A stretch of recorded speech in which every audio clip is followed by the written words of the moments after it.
Hello,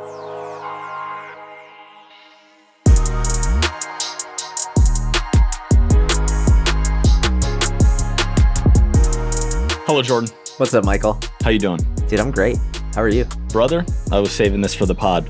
Yesterday, it was 55 degrees, and I think the first time since the fall when the UV went above 5 in Minnesota, and I found a 15-minute window to lay on my deck, and I went out there in shorts and a t-shirt. It was too cold.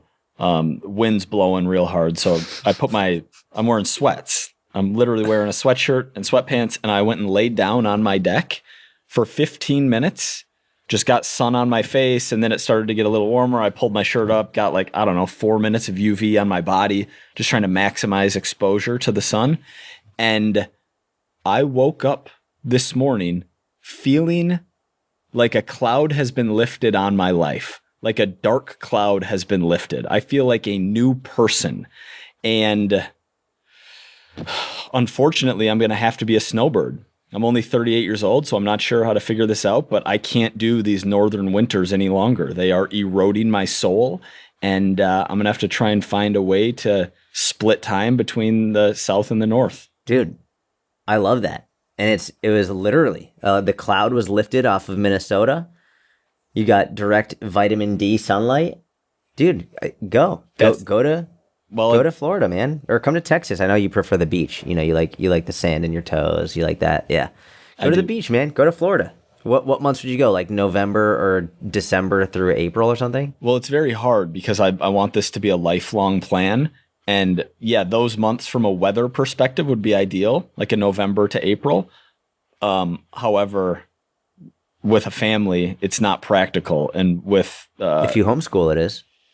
That's true. I literally thought that, but a lot of trade-offs. There are a lot of trade-offs, a lot of things to consider. But yes, it may be worth it to get sun throughout the year. And by the way, I've been taking 15,000 plus IUs of vitamin D every single day.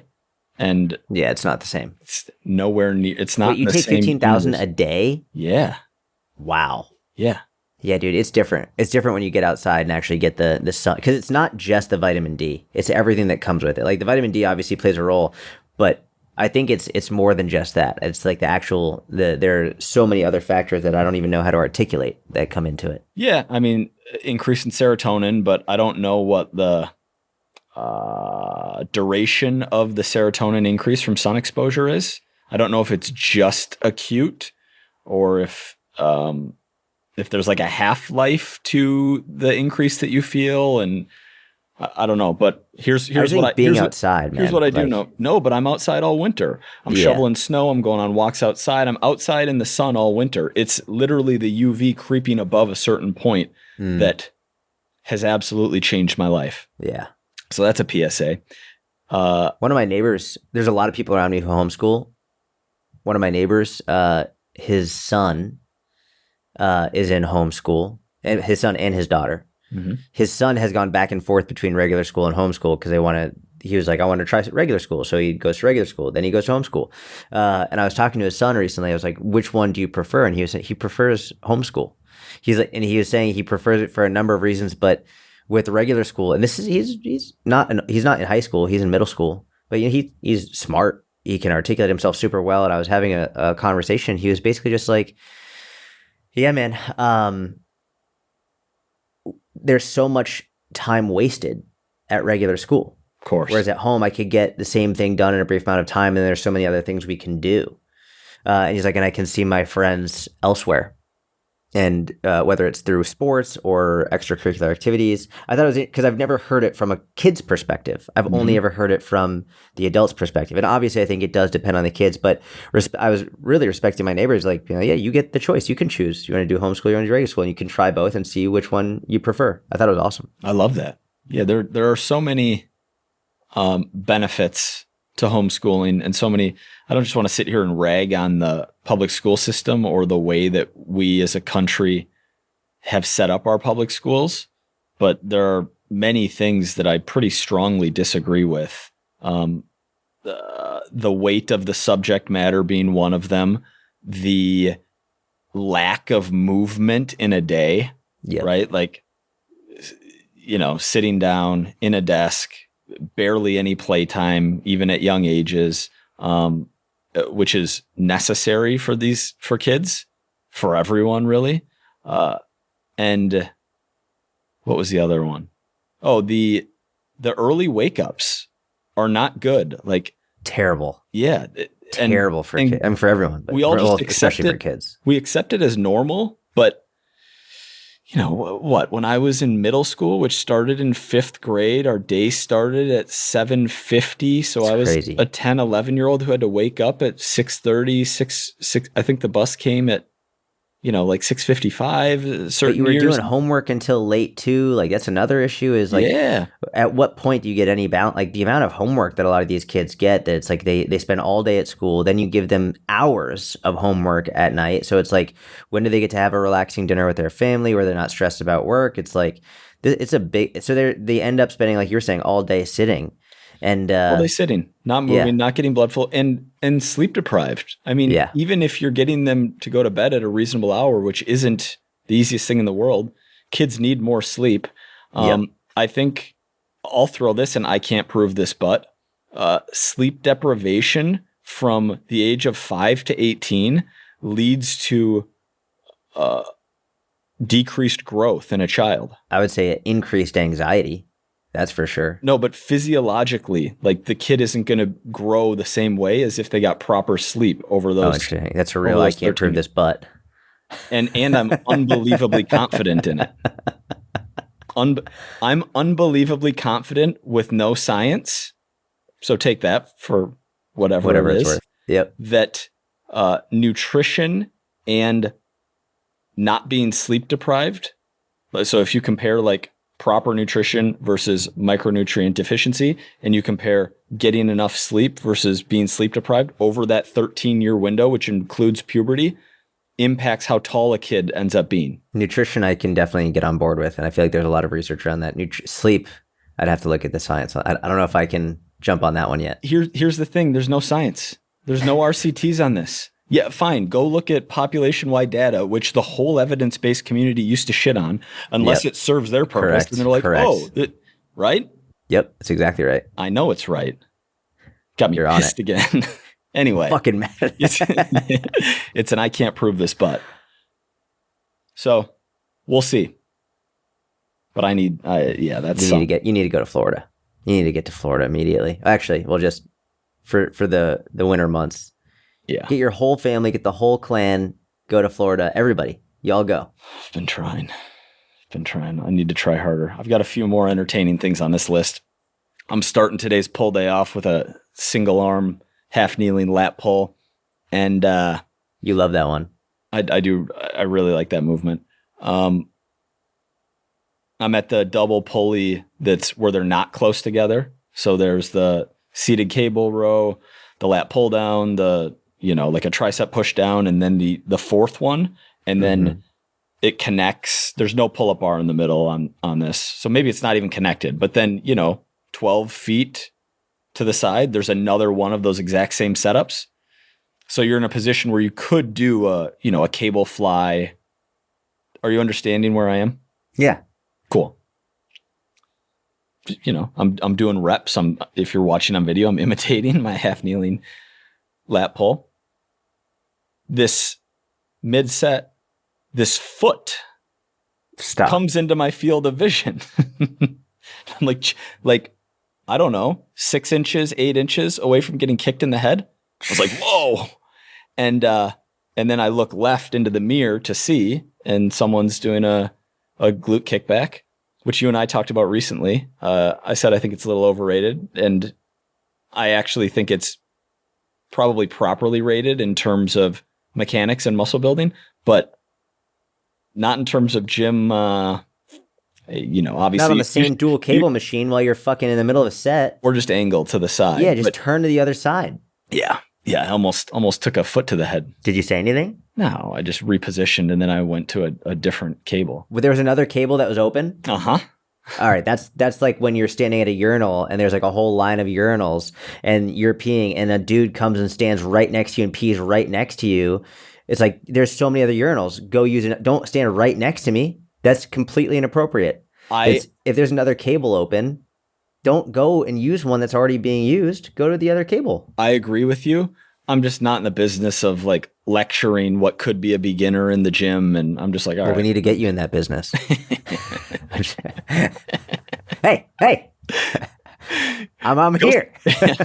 That one's wide open. Yeah. Did you make an audible? Did you go like, whoa? Or no, it was all in your head? I think it was all in, I don't know. I think it was all in my head. Okay. Do you have anything interesting on your list? I don't know if this is interesting. I'm drinking what is objectively a really shitty cup of coffee. Like it's objectively a very bad cup of coffee, but This is very interesting. It's this like it's this instant coffee that is sold in Israel, and it's sold in a lot of like Middle Eastern countries. It's this instant coffee, but I love it because of like the nostalgia associated with it. Because I used to drink it when I was there and young, and like I used to have it every day, multiple times a day, and literally, like my sister in Israel, she calls it cafe magil. It's like ugly coffee, gross coffee, disgusting coffee. Okay. And like she always makes fun of me whenever I drink it. And like this always when I go to their house, like I'll always choose that one over even like the really nice coffee. But it's the nostalgia of this is what I always had, where like it's objectively shit coffee, but subjectively I love it. It's like my favorite coffee. I'm into that. I'm a big nostalgia guy. Where did you get it? There's a kosher store that we go to every Friday, and they have like all these Israeli foods and drinks and all that stuff. So I picked it. I saw it and I was like, I have to get this. And it's so cheap. You get like a huge carton for pennies. It's like, this is amazing. That's the best. Yeah. That actually bleeds into a point I have, which is money. I am so anti-consumerism. I caught a Fight Club clip in something I was listening to while training today. And I used to really like the movie Fight Club when I was younger. And then as I got older and realized that the main message is pro-nihilism, I just fundamentally, like, other than it's a cool concept and Brad Pitt got shredded and I like the idea of a Fight Club, like the actual theme of the movie isn't true or helpful. I'm not a fan of nihilism. However, the theme that they nailed was anti-consumerism. Yeah. And blowing up the credit cards. Yeah. Well, and that's where that famous line, we buy things to impress people we don't like and then have to work jobs that we hate and Brad Pitt's giving his pump up speech. But yeah, man, there's just, there are so many, I just hate consumerism. I don't know if it's my personality and I'm built for function rather than whatever else drives people. Maybe shopping just isn't my vice. Maybe as an ISTJ, practicality just speaks to me, but that's it. Dude, I'm the same way. I could sleep on a cardboard box. Like I actually think it's almost to a fault, because I remember when I first started doing a podcast, I didn't even use a microphone. I was like, it doesn't need to sound nice. I don't care. But then the issue became people's experience wasn't as good for them because the audio wasn't good for them. And I was like, oh, fine. All right. I'll buy this like $20 microphone on Amazon so that your experience is better. But yeah, but that's function. That's function. Yeah, that's function. You wouldn't just buy a new microphone every month because you got sick of the color blue on it and you wanted a red mic, and then you're like, I want a green mic. And you're like, I want a peach colored mic. Yeah. That is an interesting vice. It's a real addiction. Like the shopping addiction is real. People ruin their lives, which I know nothing about it, but I've seen, bits and pieces here and there. That's a real addiction that thank God I don't understand. Or have. That's what I mean. Yeah. Yeah. I've heard horror stories about people, like just buying massive amounts of clothes, burning through their savings, going into insane debt. Racking up to 5-figure credit card debt. Yeah. Yeah. That is an under-discussed vice. Hugely under-discussed. Spending money is dopaminergic. I wonder what that is. Like, what's going on where, like, I need to buy this. What is that? It's not logical, but I wonder what's going on underneath. I guess I can understand binge eating more because, like, I've been through it. Mm-hmm. But I would imagine there's a similar reward system, right? It's like dopamine, it's 100%. I would imagine it's like similar, obviously different in that it's different because you need food to survive. You don't need to shop to survive. And so I can understand where there's food always around and the trigger might be there more frequently. I also understand, like, when you're binging, you feel uncomfortable, like, as you're doing it, like, you're full, you're not actually hungry, but like it's this impulsive. I would imagine that's similar when you're shopping, where it's like you feel bad that you're doing it, you shouldn't be doing it, but you just like have this impulsive desire to buy this, like, why, what's going on? And as you're buying it, you shouldn't be doing it, but you're still doing it. So I would imagine the reward system is the same or similar at the very least, but I do wonder what could potentially be driving that. And at what point does someone realize that's their vice? At what point are they buying something and they're like, ooh, like, that felt so good? Like, did they buy something and then have someone say, I'm jealous that you have that thing? Or like, are they getting certain feedback from people when they buy something that leads them to want to buy it again? Like, is it a coping mechanism for something else going on? Like, I wonder how that actually happens. It's interesting. Maybe even multiple of those things. Yeah. Positive feedback can be a motivator. Being dopamine deficient leads to wanting to get back on the pleasure side of the seesaw, leads to give me a drink, give me sugar, give me a cigarette. I want to shop.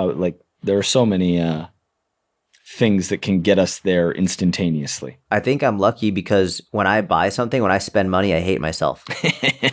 Yeah. It's buying and spending money is like, I'm like so disappointed in myself. I'm like, I can't believe I just did that. Like, even for something that I need, like at groceries, like, hey, we need all this. But it's like, I hate that I just spent money on that. It's not something that gives me dopamine. It's something that actively makes me upset whenever I spend money. That's good. That's good in my book. But food, I see that being much easier to get addicted to. Well, here, good. I got a perfect segue. So I'm pretty sure he listens. And so I'm going to preface this by saying I absolutely love when this client of mine sends me baked goods because they're delicious, and he's incredible. He's an incredible baker, and he's very thoughtful and very generous, and like it's all with the best intent. You always speak very highly of this client. You've met him in person, right? Yeah. Several times. You speak super highly of him. When I tell you that I do not have control over myself with certain baked goods, and I don't have, like, my satiety signals don't exist.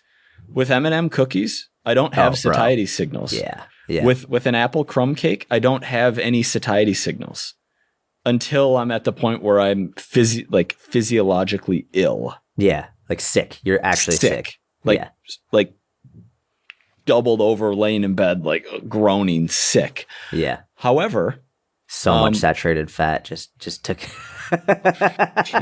My body just hates me. However, with ice cream, it's completely different because that is interesting. I get full and don't want past a certain amount. Like, there's an amount where I'm like, okay, I feel satisfied. I don't feel like I need any more of this. I feel psychologically and physiologically like I'm done with this. That was really enjoyable. I'm stopping. Chocolate chip cookies, M&M cookies, apple crisp, coffee cake, things like that. Can't stop. I have in my notes from recently. What did I write? I wrote, I would rather have 0 cookies. I should find it. It's along the lines of, I don't want 1. Like, I'm just going to start having 0 because I don't want 1. If I'm going to have 1, I want 10. So I'd rather just have 0. You just can't stop. It's Pringle's tagline in real life. Yeah. Wait, so you were just taking notes on your own thoughts? You're just like, hey, like, was this after you ate a bunch of his cookies? Brother, I've been taking notes on my own thoughts since 2006. Was this after you ate a bunch? You were just like, what is wrong with me? I'm going to write this down. Or was this like at a separate time? Probably at a separate time reflecting. Oh, wow. Okay. Yeah, I mean, in the aftermath, I wasn't writing anything after because I was so full. Like, uncomfortable. Anyway, I think it's an interesting concept, and I'm going to tie it into fitness. Building your food environment in a way that serves you is so beneficial, and that doesn't mean not including any sweets or any treats, but it's almost like on a Lemke drug of choice. It's like food drug of choice. Some people get addicted to alcohol. Some people can do it in moderation. Some people do cocaine once and hate it, and some people are addicted for the rest of their lives. Like, people have drugs of choice. I think there are desserts of choice where, at least for me, some of them I can't be trusted alone with, and some of them I can. Dude, I think I completely agree. I think it should be okay to say, I literally don't eat that food because I know myself. And if I do, I'm going to go overboard with it. Like, it will be completely uncontrolled. And it's not because you're not allowed to eat it. It's because you're actively deciding not to, because, you know, if you do eat it, it becomes exponentially more difficult to control. Mm-hmm. It's like if you're in a committed relationship, you probably shouldn't be going to strip clubs or places where like temptation is significant. Like, you could go, you're allowed to go, but temptation is way higher, and you're more like, it's like, okay, I'm allowed to eat this. I know it's not like I'm not allowed to, but as soon as it touches my fucking lips, I'm like Frank the Tank, and I'm just gonna be, it's gonna be all bets are off, and I'm gonna be streaking down the street in the middle of the night naked. Mm-hmm. You know, great example. And I love that you said, and it's okay to just not eat certain foods, because I feel like the consensus professional opinion around this right now, maybe not consensus, but a number of professionals would say you need to get yourself in a position where you can enjoy this thing in moderation.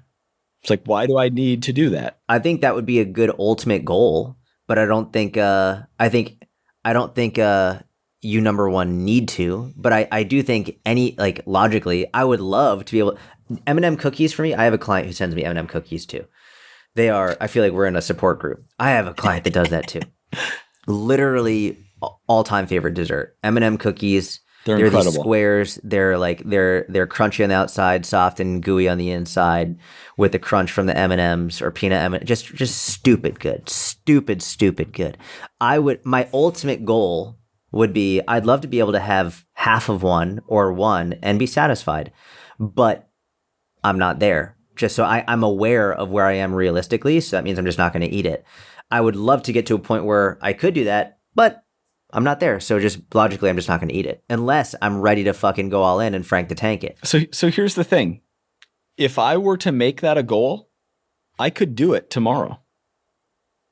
Like, okay. I could eat half an M&M cookie tomorrow. I just don't. Stop? Absolutely. I just don't want to. Yeah. So, makes sense. So I don't know that making it a goal is, look, different strokes for different folks, but it's like, who's the philosopher that, something about Hegel? Was it Hegel who had something about should and ought, like imposing goals upon people. I sort of think about it like calorie counting. The ultimate goal is to get to a point where you can eat intuitively without tracking your calories. But if you know yourself and like, hey, like I know I'm going to need to track for the rest of my life, or at least for this point in my life, because if I'm not tracking, then I'm going to be overeating. Cool. Then maybe like the ultimate goal would be to get there. But for right now, we're just going to keep tracking your calories so you can actually eat the appropriate amount. I think like my ultimate goal in we'll say in gymnastic stuff would be to be able to do an iron cross. That's the ultimate goal.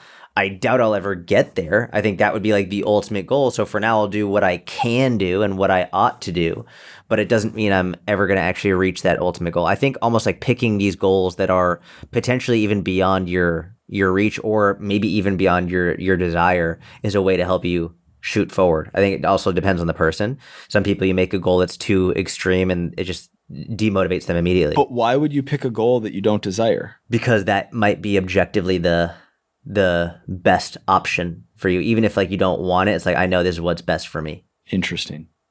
But what if you desire what's right for you and you still don't desire that? That's a real problem. Especially if it's something like to use this logic, like I want to be able to just do one bump of heroin. Yeah, that's not good for you. That's not good for you at all. But under that logic, I don't think eating one cookie is good for you. I don't think eating one cookie is good for you, but I don't think that I do think that not being able to eat one cookie without anxiety is bad for you. No one's talking about anxiety. Well, so I think I don't think you get health benefits from eating a cookie, from a physiological health benefit. I do think you could get psychological health detriments if you feel like you are not able to do that. Oh, okay. Yeah, for someone who actually can't, I agree. Yes, correct. Yeah, exactly. But I'm arguing that's the majority position in the evidence-based fitness community versus it being okay to say, I don't want to have one. Yeah. I actually just don't want to keep Oreos in my house all the time because I don't want one Oreo ever. And I definitely don't want to crush a bag. That's not aligned with my goals right now. So I just don't eat Oreos right now. Yeah. Dude, I love that. I'm all about that. And to be honest, I think it's how in large part, we talk about food environment a lot. I think it's how I built my physique over the years.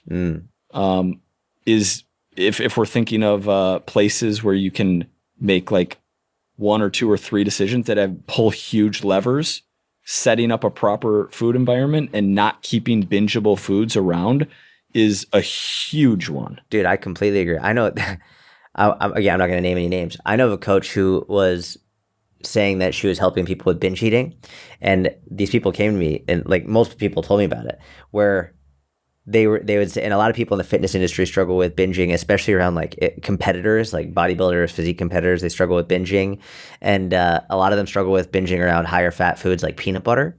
And so they were going to this woman for coaching, and this woman was like, you should be able to have peanut butter in your house without binging on it. So she was telling her clients to keep it in their house, and that's how they need to work on it. And I was like, this is a terrible, terrible strategy. Someone who's actively, it's like having someone who's actively recovering from alcoholism and being like, okay, just keep it in the house, or just go sit at a bar. Just go sit at the bar and don't drink it. It's like, just keep it in your house and don't binge on it. Okay, there's a progression here. And if you know that you're not gonna be able to do that, let's just be objective and say, this isn't in my means right now. Yeah. That might be a good place where you want to end up. Yes, exactly. But yes, when you're in the thick of it, it's not the starting point. Correct. Exactly. Yeah. And I also, I'm trying to think if I'm being objective thinking about this or not.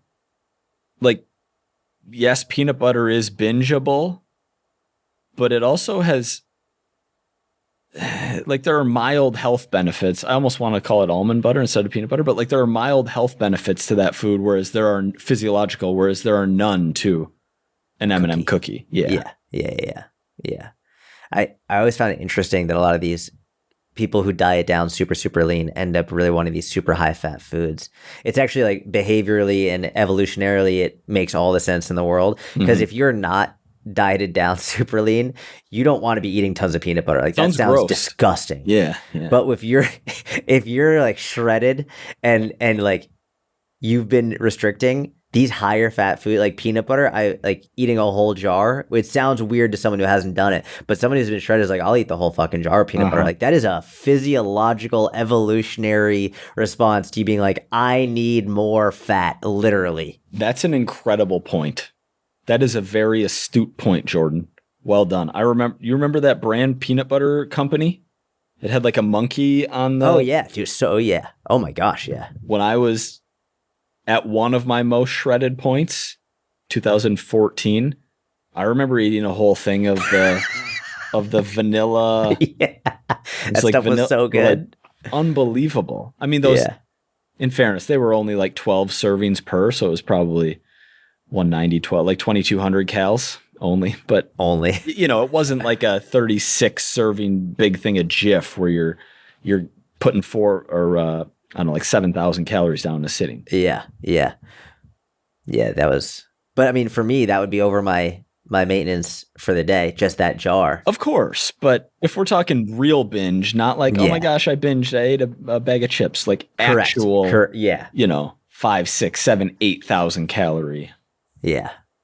Extravaganzas. I thought it was interesting when you did your 10,000 calorie challenges on YouTube, which are still up for people who want to go watch. I thought it was interesting when you, like, after you did those, you had a greater propensity to start binging. Oh my gosh. The day after one of them. You just wanted to eat so much when you weren't hungry. How it was like just doing that one time led to being like, oh shit, like I can see how this becomes almost a horrible habit. Yeah, it was, the feeling was, I know that I'm not physiologically hungry, but I want these certain types of foods, like to feel a certain, like I woke up and just wanted to eat donuts with no protein with them. That's how I wake up every day. No, it's not. That's not true. No, listen. That's I have Greek yogurt and blackberries and pomegranate seeds on an almost daily basis right now. But I am much more okay with low to no protein meals than you are. Oh, yes. Like the other day, I just had a snack. It was just carrots. It's Passover, so we're no bread right now. But carrots, olive oil, and hummus. That was. I love that. I love that. And I was like, yeah, Mike would be like, where the fuck is the protein? Yeah, I would. But yes, and what that, we're way more malleable than we think in multiple ways, right? Like if one day of force feeding leads to a greater propensity to desire those foods, I have also noticed the opposite.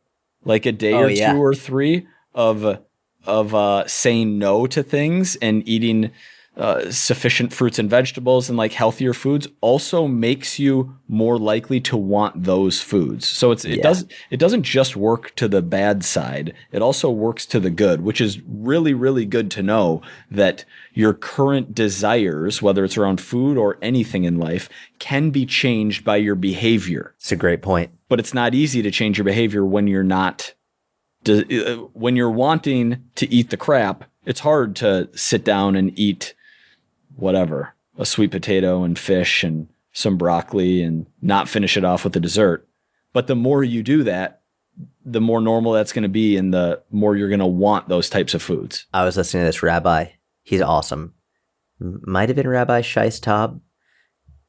Amazing, amazing man. And he had this whole bit. I think I'm attributing to the right rabbi. Apologies if I'm not. But he was basically saying, you know those moments where you're craving something that you know you shouldn't.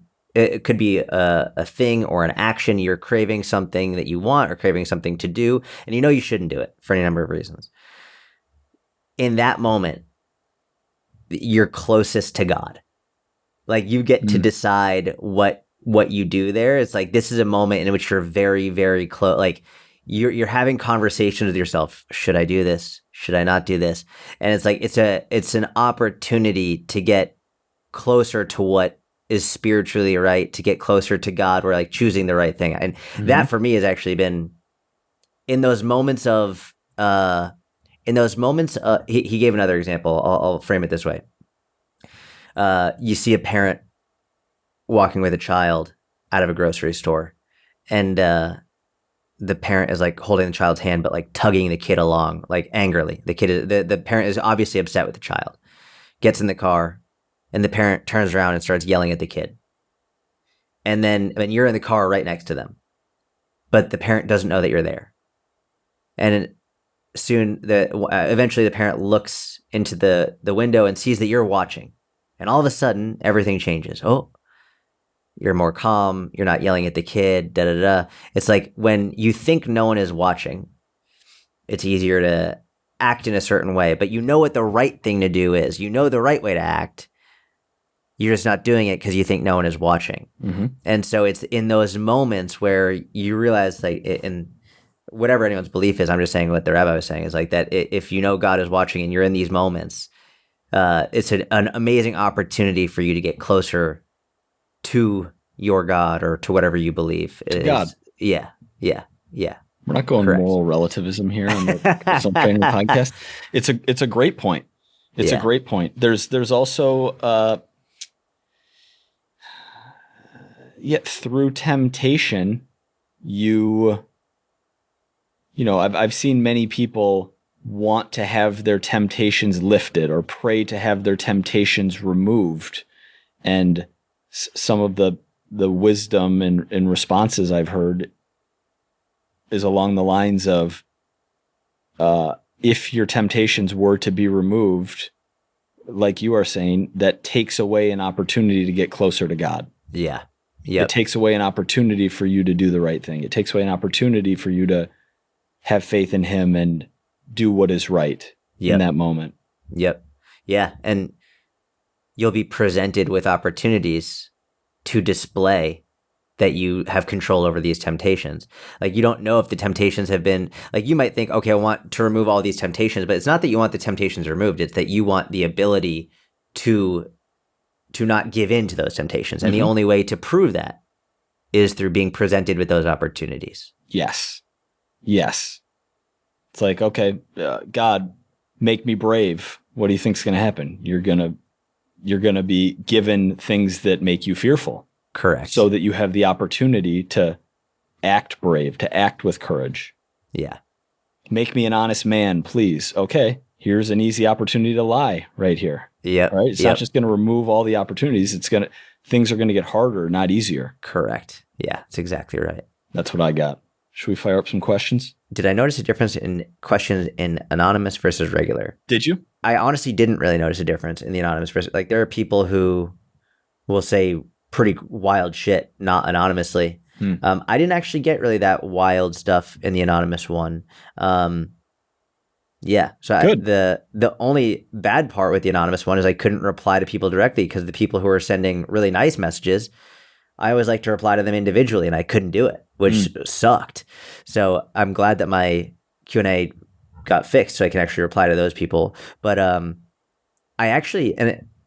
only have a small sample size of a couple times I did it, but I will regularly get wild shit in my Q&As, and I did not get any more than usual. I might have even gotten less anonymously. Good. I think it speaks to your audience. Good one. Someone asked, can you add calf exercises to your inner circle program? I can. What I'll say is this. Number one is I've just never really cared about growing my calves. What I will say is a lot of the ankle mobility work does inherently work your calves. But, and this is for everyone, whether you do the inner circle workouts or not, if there's ever a muscle group that you want to work individually, you can always either do it before or after the work. Just add 3 to 6 sets of an exercise that targets that muscle group 1 or 2 times a week, and you're good. That's all you need to do. So unless you're working one-on-one with a coach, then request it, because I don't need anyone doing 9 extra sets of chest at the end of a workout just because they're feeling correct. But what you're saying, generally speaking, absolutely. Adding a few sets of a lagging body part or just something that's fun for you to hit, great idea. But especially for a body part that hasn't been included in the program, because I'm not really doing much for calves. Like, occasionally I'll do a little bit here and there, but if you're already doing upper body and you have chest exercises, then no, you don't need to do that. But if, like, I don't do shrugs, I don't do really upper trap exercises in the inner circle. So if someone's like, hey, I want to build my traps. Okay. 3 to 6 sets a couple times a week. You're good. I'm especially okay with it if it's an isolation exercise where you're not going to accumulate a ton of systemic fatigue. If you're like, there's no barbell back squats in this program and I really like them, so I'm going to start my leg day with 5 working sets of barbell back squats. It's like, well, I wasn't planning on you doing that much lower body volume and at X intensity, but yes, in general, adding some isolation work, no problem. Do you suggest we take creatine if we take a GLP-1 since it messes with our muscle loss? I'll start with saying, for all the coaches listening, you've really gone into, I don't get to pick anymore. We just answer. Well, that's it. This is an important one. I didn't want to give you an option to say no. If you're a coach and you have not yet realized that millions of people are taking GLP-1s, that's a big fucking problem. I mean, it was over 15 million in the US alone as of like multiple months ago. So yeah. So this is a big thing, whether you agree with it or not. So that's number one. Number two is to answer the question, or actually to not answer the question, to continue to go off. If you are a coach and you know millions of people are on GLP-1s who have historically struggled with losing weight and are now having getting help and are having an easier time with weight loss, and you are not discussing what they need to do while taking these GLP-1s, that's a big problem. You need to be discussing why they need to be strength training and what they need to do to make the results of these GLP-1s long-lasting and beneficial for their health. That's number two. What I'll say in response to this question, she said, since it messes with our muscle loss, GLP-1s don't inherently cause you to lose muscle. If you're strength training and eating sufficient protein and everything else is fine, you're not going to lose muscle on a GLP-1 as long as sufficient protein and sufficient strength training and you're not under eating dramatically. Those are the most important things. So I like that you put that third caveat on. Because even if you're not on a GLP-1, the size of the calorie deficit and the length of time you're in a deficit are very relevant for your ability to retain all muscle versus lose muscle. And so whether you're on a GLP-1 or not, if you're in too big of a deficit for too long, I don't care how much protein you're eating or how much you're strength training, you're going to lose muscle. Yeah, correct. But to your point, do they inherently make you lose muscle? No, of course not. So do I think you should take creatine? Listen, I don't think it's really bad to recommend creatine in general. Here's what I think. I think that if someone is taking creatine, very often they will be more likely to take their strength training more seriously. Right? It's like the psychology of once you start investing in a supplement, and this supplement is good for X, Y, or Z thing, then you're more, okay, well, I might as well be strength training because I'm investing in the supplement. So I don't think creatine is necessary. I do think there are clear benefits to it, and I don't think it would be harmful. But from a psychological perspective, for people who've historically struggled to get in the gym and strength train, I do see a benefit of take this supplement. It's going to help your strength training, and then it will hopefully give them a little bit of external motivation, maybe even a little bit of a placebo to get them in there more and taking the action that we want them to take. Yeah, GLP-1 or no GLP-1, if you're strength training, there are minor benefits for strength gain, muscle retention in a deficit, and muscle gain to taking creatine, any creatine, but creatine monohydrate is plenty sufficient. And so, sure, I do recommend it. I will say that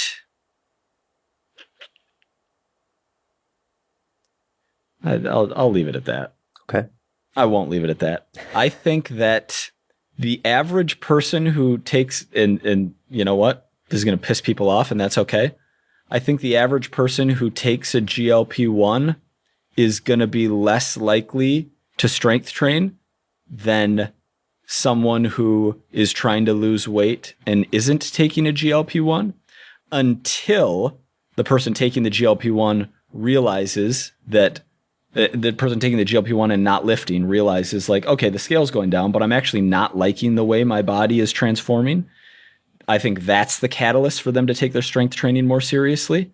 I could be wrong on that, but I think that's probably right.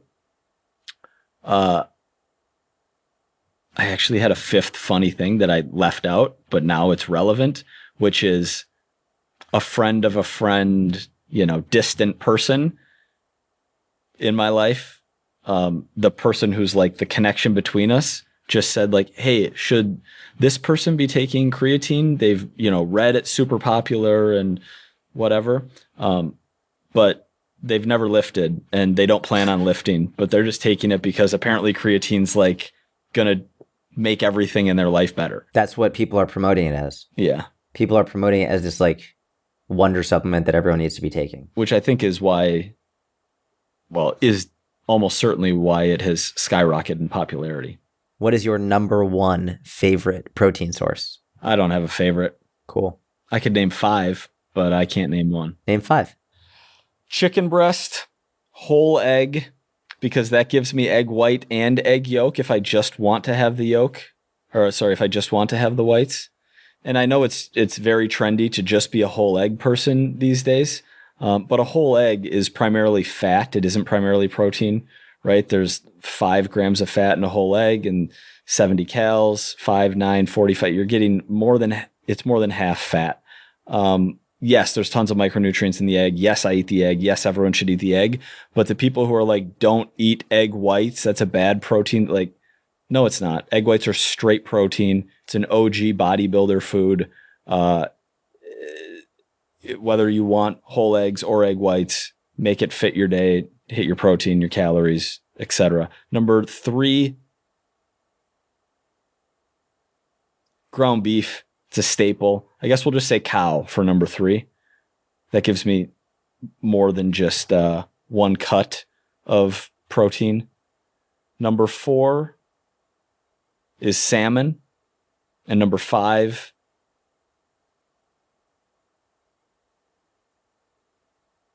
it's my favorite protein. Probably like a protein powder for convenience to get in the mix there. This is interesting. This will be interesting for the coaches. Someone asked me, how do I deal with a coach who is giving me programming but hasn't set up the invoice? And I literally keep reminding her and haven't paid her in months. I think you're doing everything you can. Yeah. If you're not getting billed for your coaching and you keep reminding the coach to make you pay and they're not. It's so funny. I've literally never I've only heard the opposite. Yeah. I've sent the invoice so many times and they haven't paid yet. I've never heard this from a client struggling. It's like, listen, you haven't done anything wrong. I would just, you know what I would do in this situation? Because send the money. I mean, I don't know how you'd send it if they haven't. Oh, you mean just find their username and send it directly? Yeah, you could do that. Or I would be like, hey, I just want to let you know, if you send me an invoice for a large sum of money in like 6 months, that's not going to work. Like I want to do this monthly. So send this immediately, because if you say, hey, I owe you $3,000 in a year, like that's not going to work at all. From the coach's side, I wonder in this specific instance, if this is someone who's a newer coach and has some pretty bad imposter syndrome and like doesn't feel like they're good enough to be charging. Yeah. Yeah. In which case you are. Like the market speaks. If someone wants your services and wants to pay you, like you can accept that money. Do you regret any tattoos? Asking because I'm so close to getting my first. Yeah. I got one removed. I wish I never got tattoos. Really? Yeah. Why? I don't want to get into it on the pod. It's just okay. I just wish I didn't get any tattoos. And That's they're funny. Small and not many. Like, are you gonna remove the other one? Maybe. There's even for things that are profoundly meaningful, this could just be a mic issue. Like I get sick of things. There's the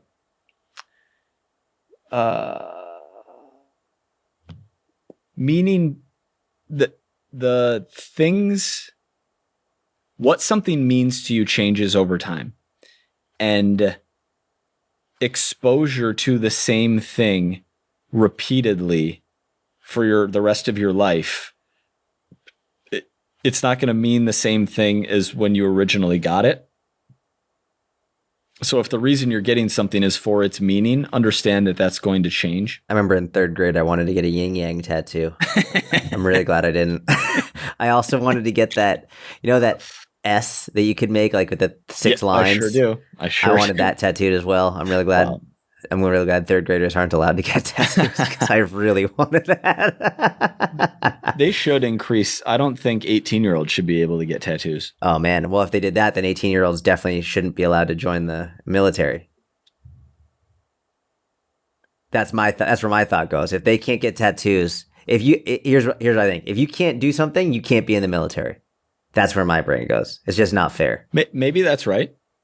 Maybe that's right. You recruit, but 18-year-olds are like what a military needs. Like you need young, crazy, dudes.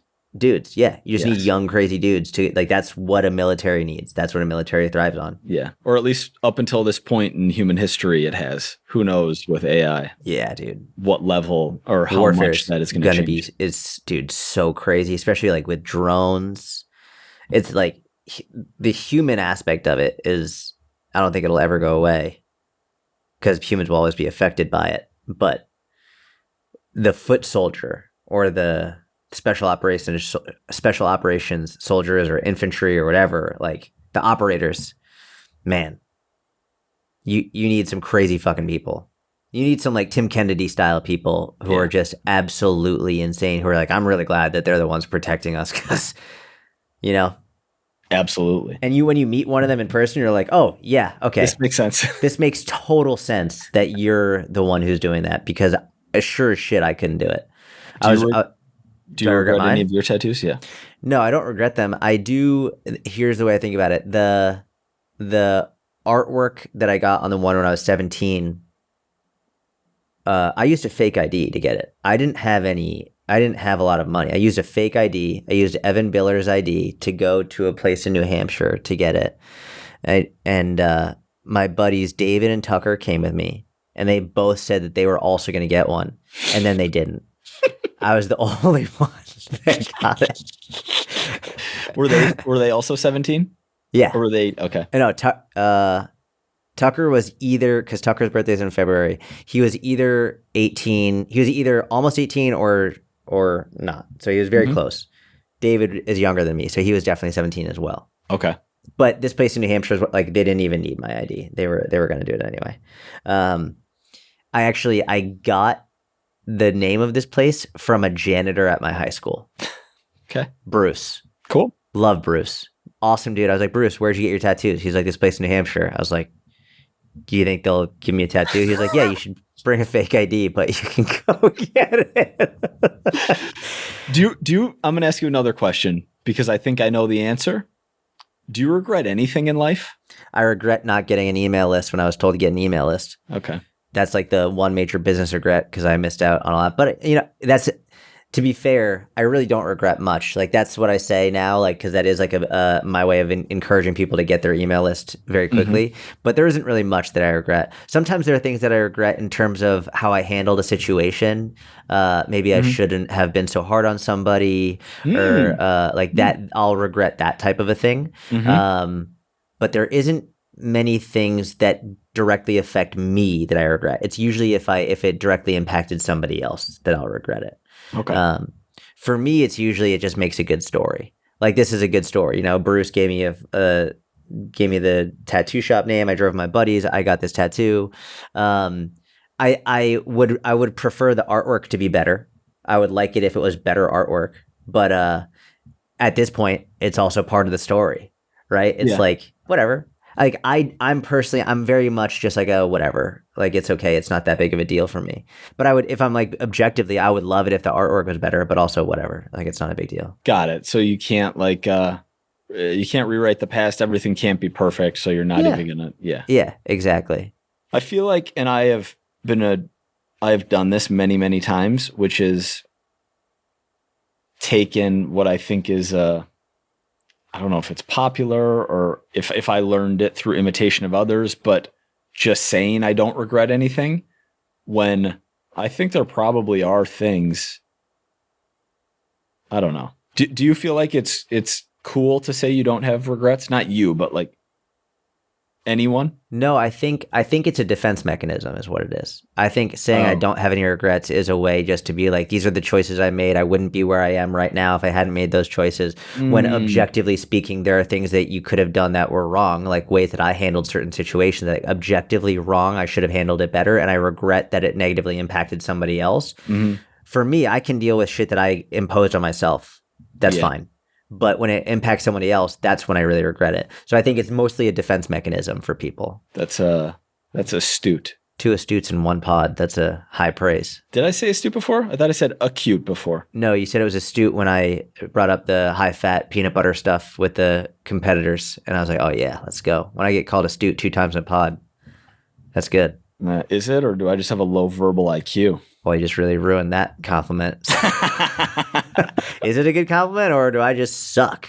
Like, my compliments to you mean nothing. No. It still means something. Just didn't have another word. I love the tattoos on my arm. Regret's interesting. Yeah, regret is very interesting. I think it's easier to be like, oh, I wouldn't be where I am today. It's like, yeah, but where could you have been if you didn't do it? You know? Maybe you'd be in a better spot, and maybe someone else would be in a better spot if you hadn't spoken the way you had spoken or treated them in the way you treated them. That's for me, for sure. Like, I never want someone to feel, I never like making people feel bad or less than, you know? So that for me is like one of my biggest regrets, I've spoken about this, is when I was really mad at my mom when I was a kid for telling her that organic is the only way to eat, and that, like, if you're not eating organic, then you're poisoning yourself, because that's what I believed at the time. But like, looking back, I regret it, because I know she was working super hard to make money and to feed us, and she literally couldn't afford organic. And I 100%, she felt bad because I was so adamant about it and she couldn't afford it. That one of my biggest regrets, for sure, but it's more about how it impacted someone else, not about I gotcha. I think that's probably somewhat common, is to have regrets about things that you did to someone else. Yeah. More than to yourself. Do you regret anything aside your tattoos? Tons. Absolutely. I like your tattoos for whatever it's worth. Thank you. I've also grown to just not like tattoos. Like, not just mine. Like, I just don't. Yeah. I got tattoos because I thought they would remind me of important lessons every time I look down on them. And one of them I can't see. And the one that I can see, I erased because I didn't really like that lesson 5 years later. But yeah, I've things that I maybe said to someone when I was younger, because I was angry, or I think you covered that very astutely, Jordan. 3 times, baby. 3 times. All right, one more rapid fire, and we're out of here, because we have a mentorship Q&A in 9 minutes. We are all prepped and ready to go. We got a bunch of good questions in that one. Someone asked your thoughts on the Harvard situation. Not really a rapid fire question. I like rapid firing things that are super incendiary. I don't know what the Harvard situation is. Oh, really? Yeah, and I didn't mean incendiary. I meant things that are complex. Got it. I think we are living through an era of neckbeardism. Yeah. And I think sometimes there are yes and no answers. But I don't know what the Harvard situation is, so. Do you want me to tell you, or go to the next question? I'm guessing it has something to do with like federal funding. Yes. and something to do with. That's an amazing guess if you had no idea. I'm thinking of the way that maybe I subconsciously knew. I'm thinking of the way that colleges have been behaving over the last few years. And so I would imagine it has something to do with treatment of certain groups on campus. Yes, correct. Am I just nailing this right now? Yes, correct. Well, it depends on what side of the propaganda stream you're getting information from. One side will say that it's attack on education and science, and the other side, listen, yes, you're 100% on point. Correct. That it is federal funding. A huge amount of federal funding is being pulled from from this university, from Harvard, because they haven't been complying with major issues. It was funny because I was talking to my mom about this, and she hadn't realized what had been going on in these campuses. And so I have colleagues, I'll say, who are either students on that campus or were students on that campus, also professors on Columbia's campus who were assaulted, who were not allowed to get into their classrooms because they were Jewish, never mind Israeli, but like actually like barricaded, not allowed to get in, and they were just known to be Jewish, so like they weren't allowed. And never mind, the president of Harvard at a hearing responded to Elisa Stefanik, who said, "Is it okay to call for the genocide of Jews on your campus?"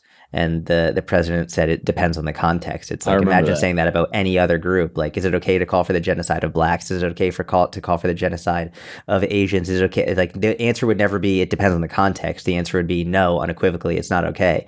And like, all these videos are freely available online. The hearing is fully available online. The Trump administration is like, listen, if you're not adhering to these major issues that are that Jewish students are being assaulted and barred from getting to classes on your campus, then we're going to pull funding. And so it's essentially what the other side is framing it as, this is an attack on science because they're taking it from science. It's like, okay, we got a big problem.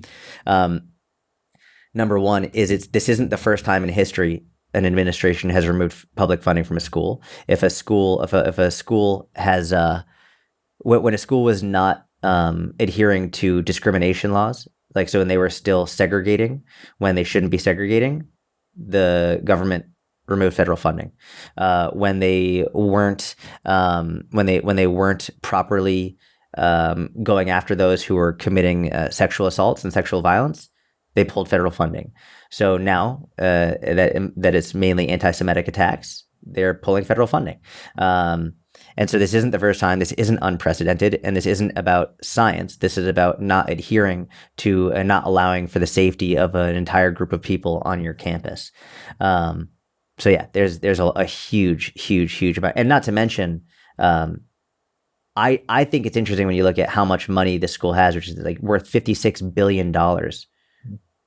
Why is the American taxpayer funding that? That's another conversation. Why is the American taxpayer funding this university of $56 billion? It's like, I'd rather that go to homeless people. I'd rather that go to getting people access to healthier foods. Going back to our food stamp conversation, let's set up a service where people who live in food deserts can get fresh foods delivered to their homes, rather than sending billions of dollars to a university that is already like making literally it's worth over $50 billion. We don't need to be sending more money to that school. Let's get it to the people who need it. Tell them, George. By the way, it literally just went off. I don't know if it was in the Dave Smith, Douglas Murray conversation that you and I had spoken about a whole bunch off the pod, or maybe Dave Smith's recap after. Somewhere there was a Dave Smith reference of the Harvard situation lodged in the back of my subconscious. So I think that's where I got it from. That's where you got it from. Got it. Yeah. That's the Harvard sitch. Great episode.